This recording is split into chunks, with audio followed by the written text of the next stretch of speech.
Gaza തെരുവിലെ ചോര കണ്ടേ ഞാനും എഴുതട്ടൊരു കണ്ണീർ കാവ്യം. പിഞ്ചോമന മക്കളെ ചോരക്കായി ദാഹിച്ചലയുന്ന ചെന്നായ്ക്കൂട്ടം.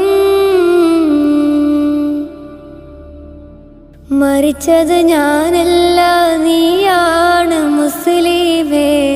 ഫാസിസ തടവറയിൽ അടിമയായി നിൽപ്പോ നീ.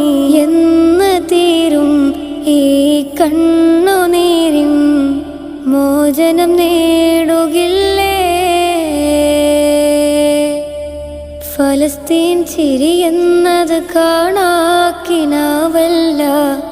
അറബിപ്പൻ വിളയുന്ന കാലം വരുന്നുണ്ട്. തഖ്വ കൊണ്ട്